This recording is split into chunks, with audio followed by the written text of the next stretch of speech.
this was they're so painful to watch, and the fact that the pitching has been so good. Yes. And like on Monday night, Drew Smiley comes in. Like we got 2 bases loaded jams.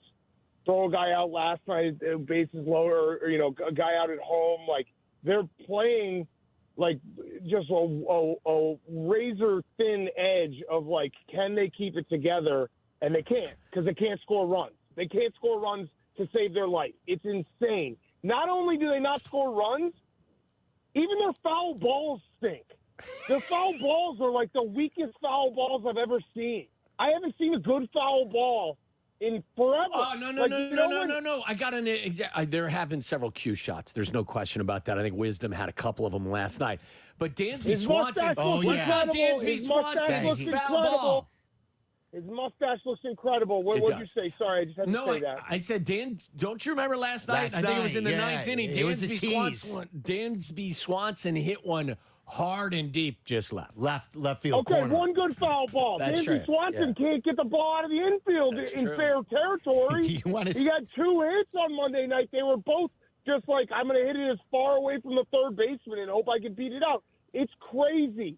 It's crazy watch. I just want a good, like, Javi, say what you want about Javi. He drove us insane. That guy could hit a foul ball. By the way, here's this. Gonna make a tag and gonna hit a foul ball. Yeah, the following 5 words are not the most encouraging and inspiring words. Wade Miley takes the hill. Like, that's not what you want, right? Or whatever his name is. Who's your lefty, Smiley? You don't want him. Drew Smiley. Drew Smiley. We used to have both. Yeah. You went 0 for 2, 1 for 2, 2 for 2. Yeah, but he pitched well. That's the thing, is the pitching. Like, we were bemoaning the bullpen, and obviously closer's still an issue, but like, we're bemoaning the bullpen all year. It was to start the season. They put together a stretch. What did we have there? It was a stretch where they didn't give up a run for like a ton of innings, and or it was like 1 run for 3 games straight, and we just can't hit the baseball. Can't hit. The pitching is there. Yeah. Like, they've been Shota pitches. Shota pitches a no-hitter through 6, gives up 1 home run, and they win the game, but it was torture trying to get 2 runs. You have to be really bad, Big Cat, to be 6. What are they now? 6 below 500. I just gave it with that pitching, starting pitching. To be that bad below 500, you have to really be bad in the bullpen. And I know they've been better lately. Everyone's, you see the Cubs bullpen ERA over the last month? It's been really good. You have to really be bad hitting the baseball and collectively over the year in the bullpen to have that record with your starting pitching. Do you know how bad the hitting is? Forget the foul ball rant, which I believe in, because I was there on Monday and I was just like, just give me 1 good hard hit foul ball. Like, it's just no one's getting contact. I thought on Monday night to myself, if I'm Jed, I hire Chili Davis just so I can fire him again and hope that helps. Inspire the team by firing another hitting coach. Hire him for a week and then fire him. And then just be like, all right, boys, now we're going to hit. I don't know if John Greenberg finally decided to use Twitter for good and fire off a good tweet instead of just making fun of everybody. He tweeted this. Listen to this, guys. Dansby Swanson /line, 218, 289, 347. All right, got it? 218, 289, 347. The White Sox collective /line going into Wednesday's game, 218, 279, 345. He says, when you're hitting like the 2024 White Sox, that's not good. That's not good. And then Pete Crow Armstrong, God bless his soul, he's trying out there.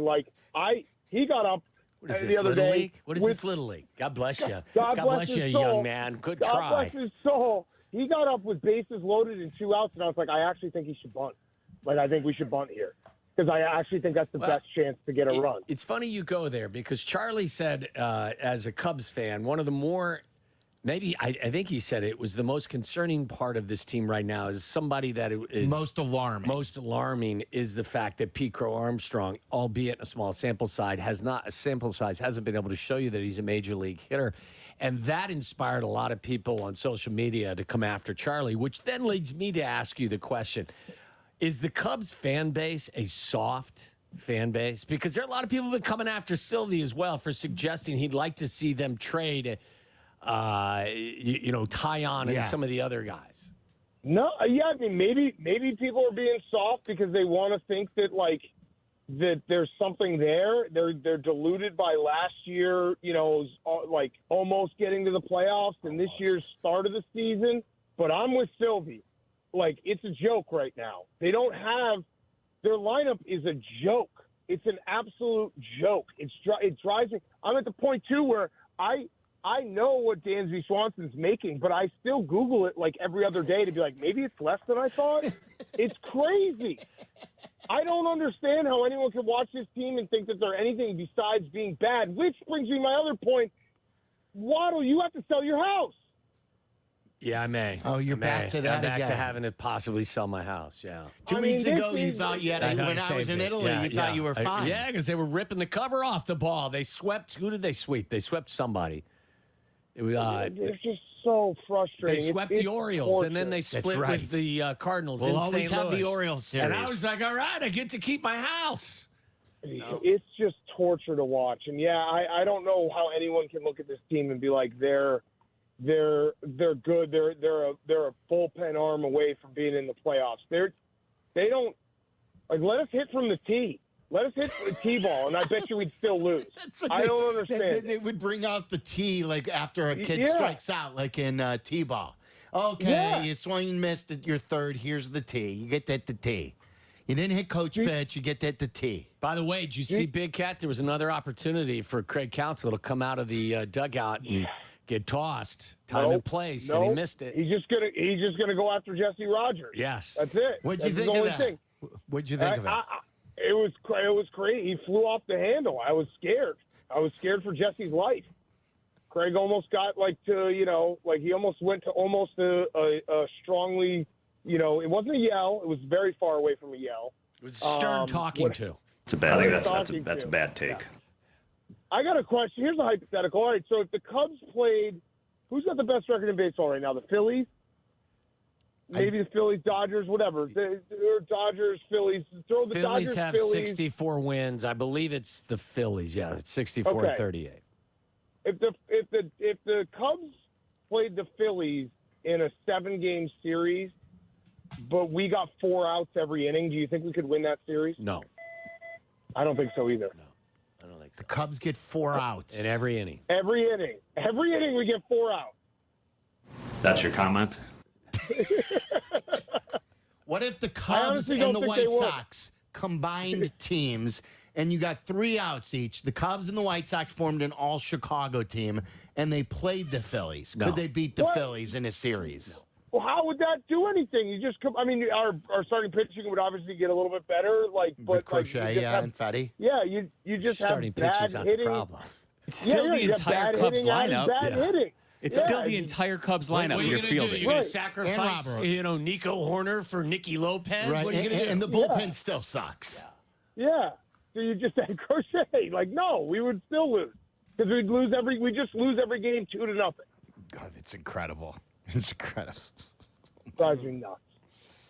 It makes you want to start the NFL preseason and sooner rather than later. Can you believe, what is it, a week from tomorrow, the Bears will be playing a preseason game? It's a touch football game, 2-hand touch. Well, that's true, yeah. Because they haven't even had a padded practice just yet. It is and I don't know if you guys saw what's going on up north, but it's an unprecedented move what Jordan Love's doing. I've never seen a player hold out, and most selfish thing I've ever seen a player do. I think he should hold out for $65 million and wait until he hears his number. I agree. I was asking Twitter today give me any example of a player in the NFL ever holding out and not going to training camp, and I couldn't find one. So it's unprecedented. It's sad that he doesn't honor contracts. Well, speaks to this day and age. Yeah, and look, I don't think you're honoring the stockholders well. These are just correct. These are blue collar people who own the team up in Green Bay with their stock, and I think it's totally selfish. How successful has the busting of the Green Bay Packers fans' balls been over the last 2 decades? Not good. Well, listen, not well. No, but it's always fun because the Packers they don't have the scars and they haven't learned like sarcasm yet in Green Bay. So it's always fun for me because they've never had to build like the coping mechanisms we've had to build. No scar tissue. They just say Bears suck. So I had them all on. I had a lot of Packers fans on the hook today, being like, guys hold out all the time. I was like, show me one time. And like someone sent me an article about Le'Veon Bell, and I was like, a running back? By the way, how refreshing is it for you and Aaron Rodgers to see eye to eye once again? We're good friends. What can I say?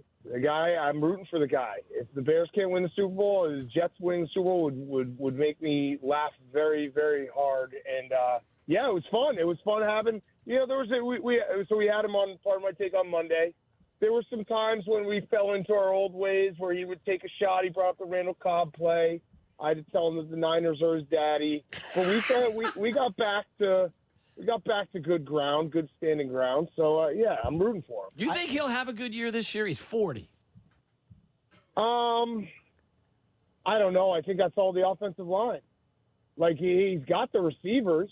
If his offensive line can block for him, why not? He still can throw the football probably better than 25 other quarterbacks, like just pure throwing healthy, the football. Yeah. Right. So I mean, yeah, the mobility definitely doesn't. He's not the same Aaron Rodgers because he used to be able to run, and you'd have to be game plan for that. But yeah, if they can block for him, why not? What I was struck by was how he just would bring up, without your prompting, just all these, like you said, all those games, the 2013 final game of the season, and with a photographic memory of that final play hitting Randall Cobb and how Major Wright had a holding penalty that wasn't called and that it was Pepper's fault and it wasn't Chris Conti's fault and how it was a zero blitz. And he just describes everything. And then he would go back in time and talk about Kyle Orton being a good guy and a good partier.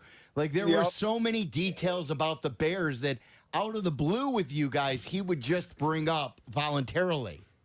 And I hate him for all the years he was with the Packers. That I'll never take back. He should have been in jail for all those years. But there's a weird respect that I have for him, and I know this is going to sound crazy, but I wish things had gone differently. I wish he didn't just own us. But I love whenever an athlete leaves a team and still has that like hatred for their rivals. I think that's what that's what you want in your athletes. You know what I mean? Like Joakim Noah still hates Cleveland and LeBron. I love that. I think that's the coolest thing.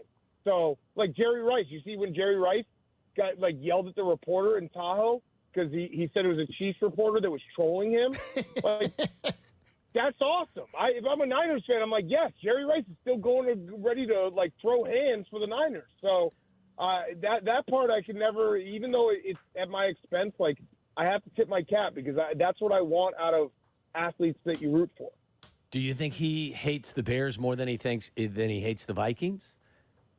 I don't think he hates the Bears. We never really gave him a reason. Well, that's my point. Yeah. I mean, there was a time where, I think that the Packers looked at the Vikings as a bigger rival than the Bears because it was such a lopsided, series. Yeah, you're probably right. So, I mean, he'll be a Vikings quarterback probably in a year or two. So that's what happens, yeah. Yeah, he'll have to just do make amends with that. Big Cat do you think he'll still be in the league 2 or 3 years from now? We asked him, he said 1 or 2. I feel like 2 is the right number.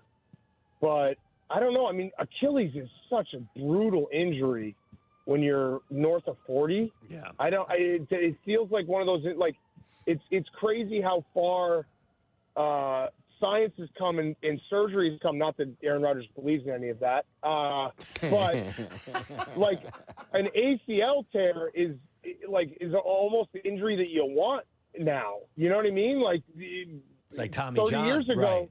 Yeah, like 30 years ago, an ACL is like that's the end of your career. Now an ACL is like, oh, we know exactly what to do. You'll be fine in 10 months. Whereas an Achilles, I just feel like an Achilles, like it's just such a tough injury. That leads me, I was going to save this story for Waddle's World, but there's a great story out here about how scientists are now growing male genitals in a lab So that's yeah. I mean, if you think So ACLs can I upgrade? and maybe so, yeah.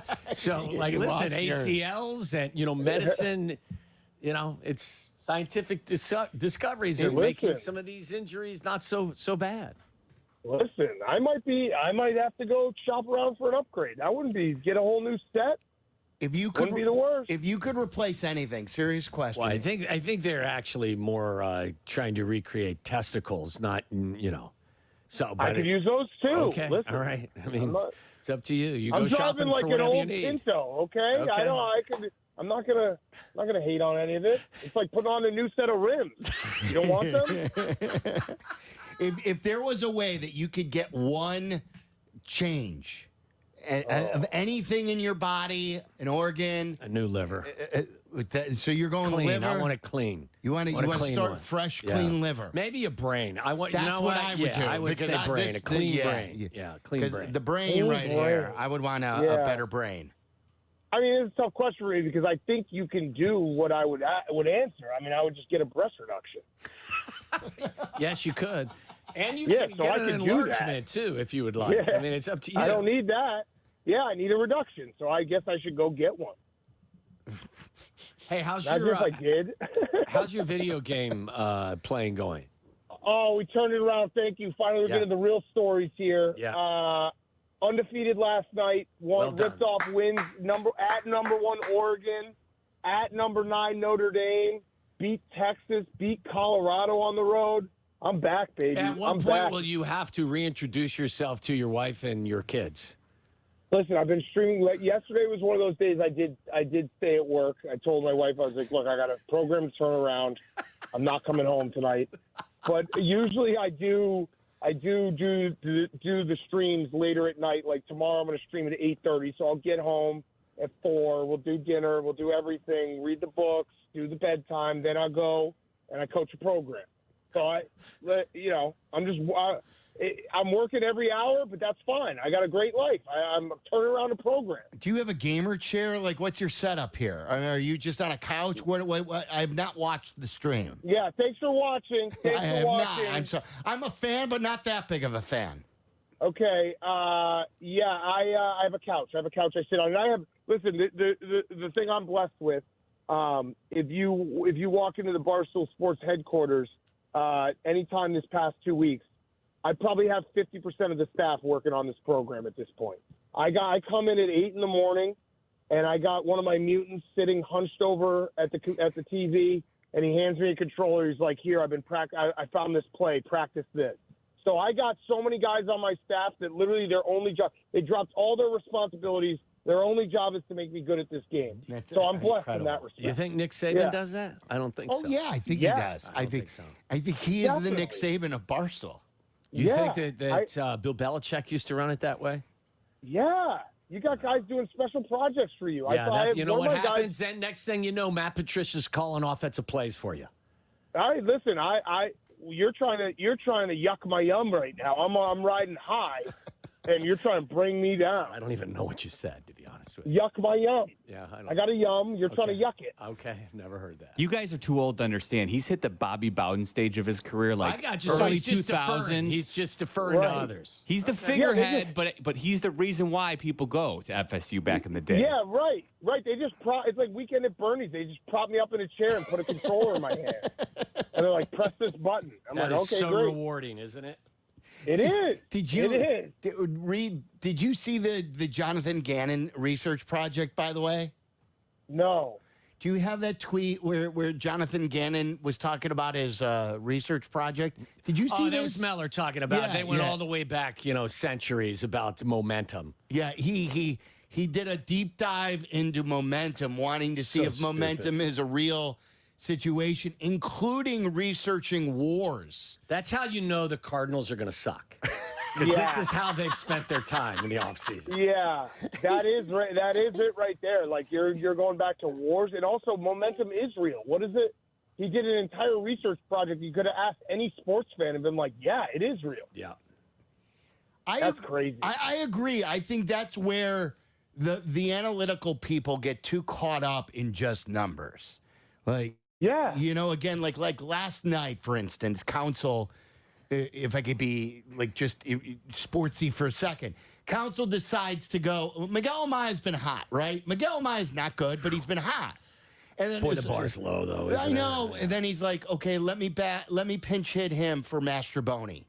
Like, when do you ever want to pinch hit Mastroboni? Right. And then, like, isn't that just where you look at like the momentum or a current hot streak? It's a bad take. I'm sorry, Craig, but I think that's a bad take. And there's nothing that's going to be in there in the analytics or in the numbers other than the fact that he's just hot more recently. To say, hey, stay with a hot hand there, right? Yeah. Don't walk from a hot hand. This is like you don't stand up from the table at Vegas when you got a heater going. No. Right. You remember there was like a debate, I don't know, 5-10 years ago when analytics were getting so hot that like clutch didn't exist. And it's like, what are you talking about?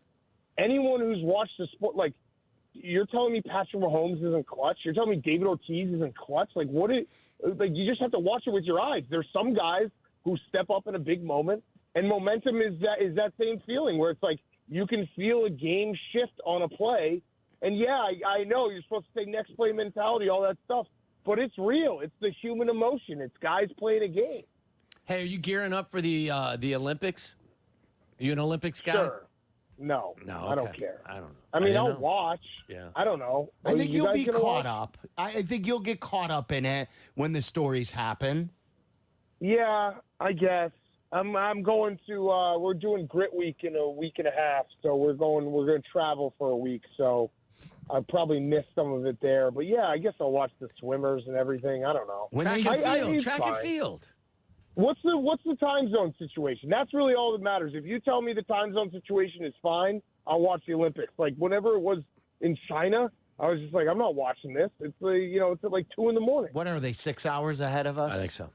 Yeah. So the games would be like 2 o'clock. Yeah, and NBC will air a lot of this. Tarico told us they're going to air it live. They're not going to they may rerun it back, but they're going to air this stuff live too. All right, then I'm in. I'll watch. All right, yeah, that's all it is. Like, I don't know if you guys agree, but like whenever the Olympics are in a weird time zone, I can't get into it. Do you root harder for Simone Biles because her husband plays for the Bears? That's a bad take. She's incredible. I think it's a good take. She's so good. That was Carr. Oh my Carr God. was like, that's a horrible take. I'm not cheering for her any more so because she's married to a bear. This is how I view the Olympics. If the U.S. wins, I'm like the biggest fan ever. And if we lose, that sport's not real. Some of our young guys said that they root for an upset of USA basketball because they want to see an upset. Un-American. Isn't that like, can you believe that? That's crazy. We have some communist, young communist producers, I think, here at the station. Yeah, that's crazy. I'm rooting for Team USA. Now, if Team USA doesn't win gold, I will bash them beyond belief and put a big asterisk on LeBron's legacy. But I'm rooting for them to win. Of course. Yeah, you can't root against USA. What is that? Have you heard the AI Steve Kerr about Bronny? Did you see that? No. Oh, you know AI now? Someone told them about it. Yeah, someone played it for me. I didn't do it. Can you pull that off the Cap and Hoodie page? Wait, did they tell you it was AI before? Well, yeah. I mean, you can understand that it is AI, but yes, I could tell that it was AI. Okay, because you need to start doing like a Waddle watches a video and he has to tell us if it's AI or not. That's a good game. Yeah. AI or not AI. That's good. We need to do that. Yeah, you could get them all. Yeah, because usually the videos you can tell, but if you just do audio, there's sometimes where I'm like, what is this? Well, right. Really that's what this is an example of. Our team clearly isn't ready to compete at the Olympics. That's why I've decided to make a change to the roster. I wanted to announce here in front of everyone that we've decided to add Bronny James to Team USA. After talking to LeBron, he convinced me that what our team really needs is an undersized guard who can't shoot. So there you have it, folks. I can't wait to see Bronny and LeBron win a gold medal together. AI that's good. Or not. That's good though. That's good. We need to do it for the ones that they don't like put a joke in there. I like that. Right, the one exactly where you have him say something that could be believable.